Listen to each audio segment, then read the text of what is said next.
I caught my future mother-in-law pretending to be the one marrying my fiance, and she destroyed my dress in the process. So, I've been engaged to my fiance for a year and we're planning to be married in December in Colombia, and of course, I'm beyond pumped. It's going to be a destination wedding for us, and I was very happy that I was able to talk him into having one. My soon-to-be mother-in-law is extremely upset about this. I always knew that she wasn't really my biggest fan. She's polite and very fake-friendly, but she'll do things like sit on my fiance's lap, tuck his hair behind his ear, and cut his food for him. On one occasion, I actually saw her feed him in public. However, to my fiance's credit, once I told him that I thought that was beyond weird, it never happened again. Future mother-in-law is very upset about our destination wedding. She thinks we'll all be somehow unalive there, constantly complains about the cost of her airfare, the size of the wedding, the thought of my fiancé getting sick, etc. You get the picture. I try to limit her exposure to my wedding planning. Though when I do this, she complains to my fiancé behind my back about how she's being excluded. She came over yesterday, theoretically to see our new house, but instead offered the following criticisms. She hates my engagement ring because it's far too extravagant, and there are children starving in Africa, and that I'm getting fat, so I need to watch the calories or I won't fit into my dress. Meanwhile, she's bragging about her diet and how chic and slenderizing her mother of the bride dress is. This delightful conversation was interrupted by my fiancé asking me to help him put a bed in the spare guest room together, so I left her to her own devices and Netflix while I helped. About 40 minutes into assembly, I went to take a bathroom break and headed into the master bedroom, and what do I find but my future mother-in-law struggling to yank my dress over her head but was freaking stuck. I blurted out, "What the hell?" and she immediately started stammering, "Oh my god, oh my god, oh god." At that point, my number one concern was her tearing the sheer backing of my dress, so I rushed over to help her. It was all for naught as she managed to scratch her way through the back of the dress and completely destroy the sheer material. She burst the side zipper of the dress and got a dirty footprint on the train. I asked her, as soon as I got her out of the dress, what the hell she thought she was doing. She responded that she was just trying to make sure the dress would fit me, because if the dress fit her, then it absolutely fit me too. If it didn't fit her, then I obviously had some work to do. Never mind that I just had my final fitting, and it had fit like a glove. My fiancé is very disturbed by what happened, as am I, mostly because I doubt she was trying to just try on the dress for funsies. There was also a bouquet of dried flowers on the bed that wasn't there before. I think the woman was actually trying to pretend she was the bride, which for so many reasons, is so wrong. She hasn't offered to pay for any of the repairs to the dress, and I have no idea how much it's going to cost until I can get to the seamstress tomorrow. In the meantime, in lieu of an apology, she's lecturing me on spending so much money on a wedding dress, and clearly, the trouble she had getting into the dress was a sign to get something less dramatic and ostentatious. It's taking everything in me to tell her to not pound sand. Update 1. First things first, the wedding is off. We are still together and remain engaged, but things are very, very strained between us. The only thing that has really stopped me from leaving this relationship is that I love him from the bottom of my heart, and I can see how much this is hurting him. I really want to work past this if we can, and we're both committing to seeing a couples therapist. After his mom ruined my dress, my fiancé confronted her by telephone and demanded that she help cover the damages to the dress. She refused because she said it was an accident, and that she really was just trying to help. She literally tried to spin this as her helping me by, and I quote, giving me a standard to aspire to, and she also admitted that she just wanted to feel as young and beautiful as me. The worst part is that he believed her BS. At this point, after she refused to pay, I started pitching a fit until my fiancé said that we shouldn't jump to conclusions on the damages until we visited the seamstress. So we went together, and the assessment was that it was completely trashed and beyond repair. Hearing how badly my dress was mutilated crushed me, but the worst part was my fiancé's reaction at the seamstress. He kept minimizing the damage, pointing out how certain things absolutely could have been an accident, and he also lied to the seamstress and told her that the dress had an accident, when in reality, it was his mother attempting to relive her model days. I corrected the course and said no, his mother had tried to put it on without my permission, knowing damn well that she didn't fit into it, and deliberately destroyed parts of it in the process.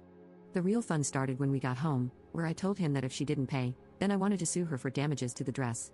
He told me some BS about how the cost of the dress didn't meet the thresholds for a lawsuit.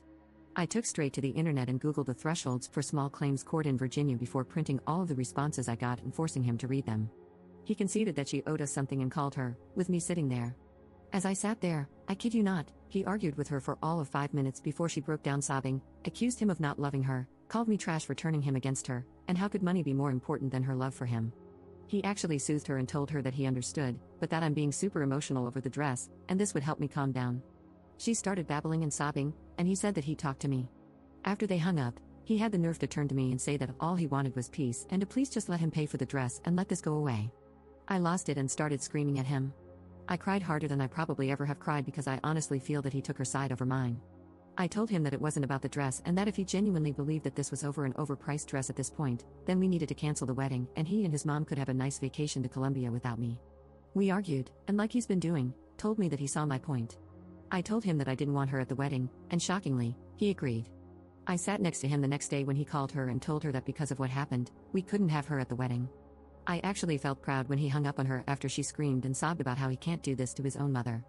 I began to consider that maybe I was wrong about how he refused to stand up for me. That is, until I was on our shared iPad. I rarely use the iPad because I'm way happier with my Kindle, but I'll reach for the iPad in the rare event that my Kindle is out of juice and my phone is out of reach. While I was using it, what pops up but messages from his mom, asking about the best way to purchase discounted flights to Colombia. I scrolled through the messages, and he had folded the very next day, saying that he had disinvited her for my sake, but he still wanted her at the wedding. That he'd slowly work on changing my mind, and hopefully on the weekend of the wedding I'd be feeling forgiving and welcome her, and if not, I could deal with it. I lost my mind and I actually started packing my bags, but he was the one that ended up leaving to stay with his friend while I stayed in the house. The fight wasn't pretty, and that's about where we're at right now. I feel played right now, and that's exactly what he was trying to do, play both sides. We both agreed that the best thing to do for us is to postpone the wedding until trust is re-established, deposits be damned. And if anyone asks what happened, I'll tell them the entire story. Future mother-in-law, for the most part, is fuming and trying to spin this into me being a trashy, greedy harpy that's determined to bring her and her precious baby nothing but misery. She's tried to come to our house several times to get my fiance, but I haven't answered the door. Fiance, to his credit, has blocked her on his phone and hasn't told her where he's living right now. He's gone no contact and has agreed to no contact until we begin therapy. He's turned over all of his passwords and the iPad so I can check his messages when I want to, and trust me, I'm checking.